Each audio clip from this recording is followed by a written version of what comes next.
மனித வாழ்க்கை என்பது ஒழுங்குகளில் நிலை பெறுவதும், அந்த ஒழுங்குகளில் மேன்மைகளை அடைந்து கொண்டிருப்பதுமே தான்.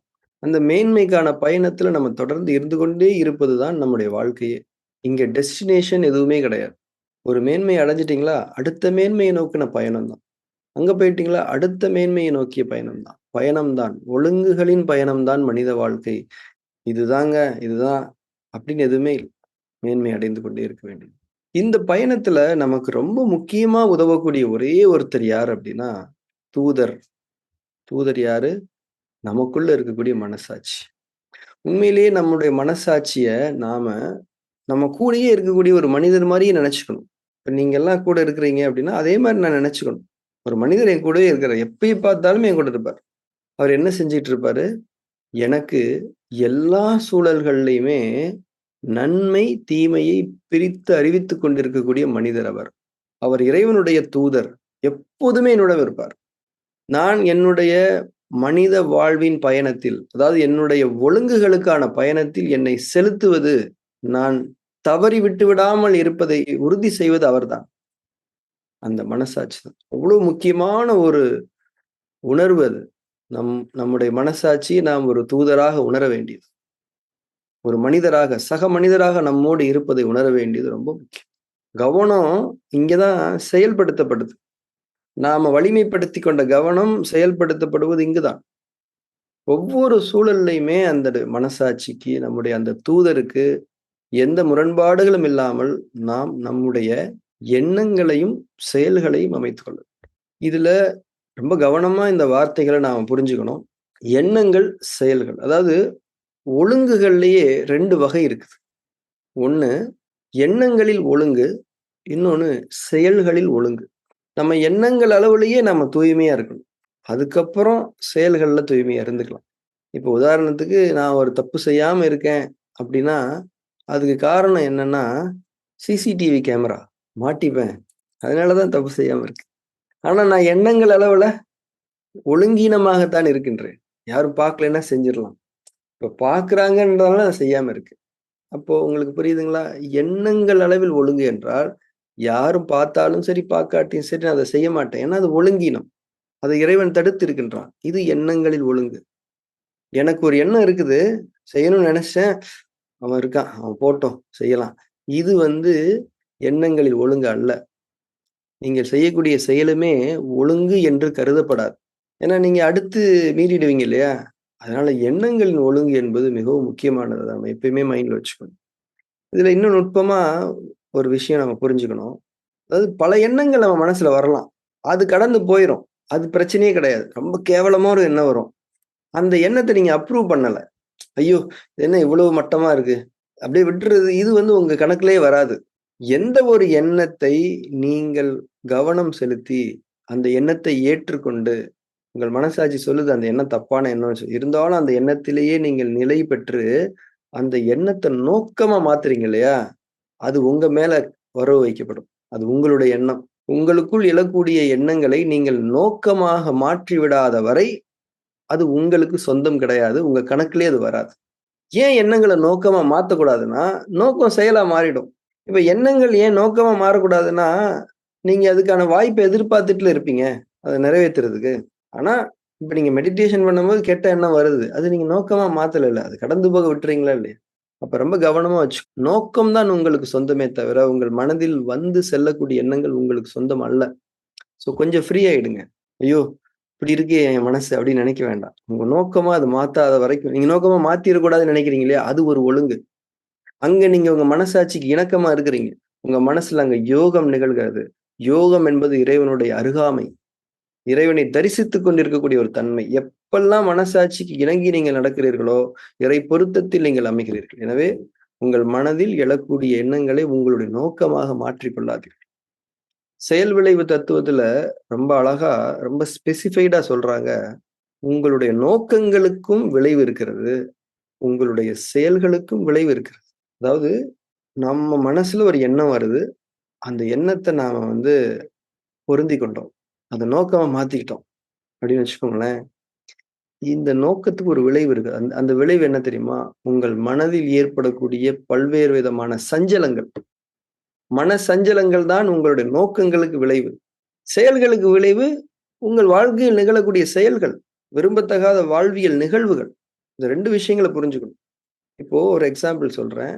நம்ம மனசுல திடீர்னு ஒரு சஞ்சலம், ஒரு கவலையோ, ஒரு பயமோ இருக்குன்னா, இது உங்களுடைய நோக்கங்களுக்கான விளைவு தான். உங்களுடைய கெட்ட நோக்கங்களுக்கான விளைவு தான் அந்த சஞ்சலங்கள். சப்போஸ் அது செயலா இருந்ததுன்னா, நீங்க பயப்படுற அந்த விஷயம் நடந்துரும். நீங்க ஒரு விஷயம் நடக்கக்கூடாதுன்னு பயப்படுறீங்க இல்லையா? அது மன சஞ்சலம். அது நடந்துட்டா, அத விட பெரிய கஷ்டமா இல்லையா? அந்த வித்தியாசத்த புரிஞ்சுக்கணும். நோக்கங்களின் விளைவு மன சஞ்சலம். செயல்களின் விளைவு அந்த செயலாகவே உங்கள் வாழ்வில் நிகழ்ந்து விடுவது. இறைவனுடைய பாதுகாப்பை கொண்டு நம்முடைய வாழ்க்கையில் அப்படி எதுவும் நிகழவில்லை. செயல்களாக. ஆனால் சஞ்சலங்கள் இருந்து கொண்டிருக்கலாம். இறைவனிடம் மன்னிப்பை வேண்டும்போது, நாம் மேற்கொண்டிருந்த அந்த கெட்ட நோக்கங்கள் பலமிழந்து போகும். அந்த நோக்கங்களுக்கான அந்த வேறு எண்ணமும் பலமிழந்து போகும். இந்த செயல் விளைவினுடைய இந்த நுட்பங்களை நாம் புரிந்து கொள்ள வேண்டும். இப்போ நாம செயல்கள் அளவுல ஒழுக்கமானவர்களாக இருக்கின்றோம். இருந்தாலும் சில நேரங்களில் சில நோக்கங்களை, கெட்ட நோக்கங்களை நாம் கொள்ள வேண்டிய தேவை வந்து விடுகிறது. அதிலிருந்தும் நாம் இறைவனிடம் பாதுகாப்பு தேடிக்கொள்ள வேண்டும். மீண்டும் சொல்கின்றேன், எண்ணங்கள் 1000 கெட்டது வரட்டும். Let them pass. ஆனா அந்த எண்ணங்கள்ல நீங்க கெட்ட எண்ணங்கள்ல சொல்றேன்.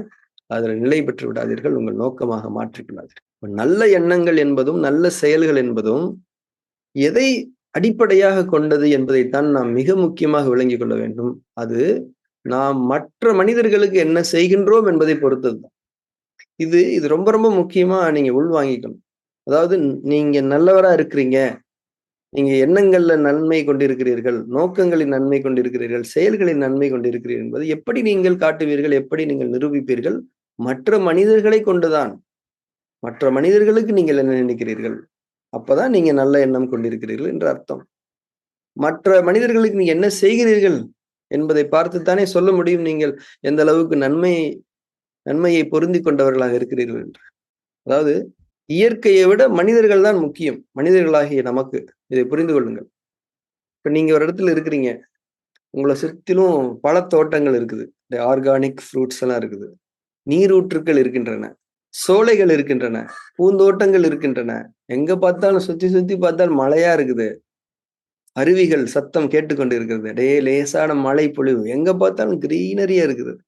மனிதர்கள் யாருமே இல்லை. எவ்வளவு நாள் அங்க இருப்பீங்க? எவ்வளவு நாள் இருப்பீங்க? 1 வாரம் இருப்போமா? 10 நாள் இருப்போமா? அதுக்கு மேல இருக்க முடியாது நம்மளால. நீங்க இருந்து பார்த்தீங்கன்னா தெரியும். மனிதர்கள் நமக்கு வேண்டும். மனிதர்கள் நமக்கு வேண்டும். நம்மை இறைவன் சமுதாயமாக வாழக்கூடியவர்களாகத்தான் படைத்திருக்கின்றான். அதாவது தனிமை என்பது அந்த சமுதாயம் உங்களுடைய அந்த தனித்துவத்தை கெடுத்து விடாமல் இருக்க வேண்டும். இது தனிமை. ஆனால் நீங்கள் இந்த சமுதாயத்தோடு மற்ற மனிதர்களோடு வாழ வேண்டியவர்கள், வாழ விருப்பம் கொண்டிருக்கக்கூடியவர்கள். தனியா நம்மளால இருக்க முடியாது. எவ்வளவு நாள் இருந்துட முடியும்? இவங்க டார்ச்சர் தாங்க முடியாம 1 வாரம் நம்ம விபாசனாக்கு போனாலும், மீண்டும் இங்கதான் வந்தாகணும். அங்கேயே இருந்துட முடியாது இல்லையா? ரைட். அப்போ மற்ற மனிதர்கள் மீது நாம் நல்ல எண்ணங்களை கொள்ள வேண்டும். அவர்கள் சார்ந்த நன்மைகளில் நாம் நிறைந்து இருக்க வேண்டும். அதனால எந்த ஒரு மனிதரையுமே நீங்க பார்க்கிறீங்களா? அவர சார்ந்த நோக்கம் வந்து ரொம்ப கவனமா இருக்கணும். அவரை சார்ந்து எந்த கெட்ட நோக்கமும் கொண்டு விடாதீர்கள். அவரை சார்ந்து எந்த கெட்ட செயல்களுக்கும் நீங்கள் திட்டமிட்டு விடாதீர்கள். அந்த எண்ணம் அப்படியே கெட்ட எண்ணம் வருது, அப்படியே கடந்து போயிட்டோம். இவன் என்னை அப்படி பண்ணானே, அப்படியே கடந்து போயிரட்டும். இவனுக்கும் நம்ம அதே மாரி பண்ணணும். இவனுக்கு இது கெட்டது நடக்கணும் அப்படின்ற அந்த நோக்கத்தை நாம் கொண்டு விட வேண்டாம். இந்த இடத்துல தான் கவனத்தினுடைய முக்கியம் ரொம்ப முக்கியம். நம்ம கவனம் பலகீனமா இருந்தா, நமக்கு உள்ள வரக்கூடிய அந்த கெட்ட எண்ணம் நோக்கமா மாறிடும். இன்னும் பலகீனமா இருந்தா அந்த நோக்கம் செயலா மாறிடும். அதனால கவனத்தை பலப்படுத்த வேண்டியதனுடைய அவசியத்தை இங்கே நாம் உணர்ந்து ஏன் கவனம் பலப்பட வேண்டும்? கெட்ட நோக்கங்களின் விளைவு மன சஞ்சலம் என்பது நாம் புரிந்து கொள்ளும். நாம் நம்முடைய இறைவனுடைய குணங்களை விரும்ப வேண்டும், மனதில் கொள்ள வேண்டும். இப்ப நீங்க ஒருத்தரை பார்க்கிறீங்க. அவருடைய அம்மாவா நீங்க இருக்கிறீங்க. என்ன பண்ணுவீங்க? ஏன்னா அம்மா என்ற அந்த தன்மை இறை குணங்களுக்கு ரொம்ப நெருக்கமானது. நீங்க ஒருத்தரை வெறுக்கிறீங்களா? அந்த மனிதருடைய அம்மா அவர எப்படி பார்ப்பாங்கன்னு அந்த இடத்துல நீங்க நினைத்து பாருங்கள். அந்த அம்மாவினுடைய அவதாரத்தை உங்கள் மனதளவில் கொள்ளுங்கள். குறைந்தபட்சம் நீங்கள் எண்ணங்களை நோக்கமாக மாற்றிக்கொள்ளாமல் இருக்கலாம். அவங்க அம்மா என்ன சொல்லுவாங்க தெரியுமா? "நீ பண்றது தப்புதான். ஆனா நீ திருந்துடா. இப்படி பண்ணாத." அப்படிதான் சொல்லுவாங்களே தவிர, "நீ இப்படி போ, அப்படி போ. உனக்கு இது நடக்கணும், அது நடக்கணும்" சொல்ல மாட்டாங்கல்ல. இந்த நிலையை நம்முடைய மனதில் கொள்ள வேண்டும். இது வந்து செயல்களா அத மாத்துறதுக்கு நெறைய பிராக்டிகல் டிஃபிகல்டீஸ் இருக்கும். நான் உனக்கு அம்மா மாரி எங்க வீட்டுக்கு வா, சாப்பிடு, இந்தா காசு இப்படி குடுக்க முடியாது நம்மளால. ஆனா எண்ணங்கள் அளவுல, நோக்கங்கள் அளவுல நம்ம அவருக்கு அம்மாவா இருக்கலாமா? இல்லையா? இது ரொம்ப முக்கியமானது. அதனால நம்மளுடைய நோக்கங்களில் ஒழுங்கு என்பதும், நம்முடைய செயல்களில் ஒழுங்கு என்பதும், நம்முடைய வாழ்வின் அடிப்படைகள். இதெல்லாம் இறைவன் நமக்கு காட்டக்கூடிய ஒரு பிரகாசமான வாழ்க்கையினுடைய ஒளி. வாழ்க்கையே ஒழுங்குகளில் மேன்மைகளை அடைந்து கொண்டிருக்கக்கூடிய ஒரு பயணம் தானே! அப்ப இறைவன் கொடுக்கக்கூடிய தெளிவு இதெல்லாம். நீங்க எங்க நோக்கங்கள்ல எண்ணங்கள நோக்கமா மாத்திக்காதீங்க. நோக்கங்கள்ல ஒழுங்கு இருக்கணும். அதுக்கு கவனம் வேணும். கவனத்தை வலிமைப்படுத்திக் கொள்ளுதல் என்பது மிகவும் முக்கியமானது.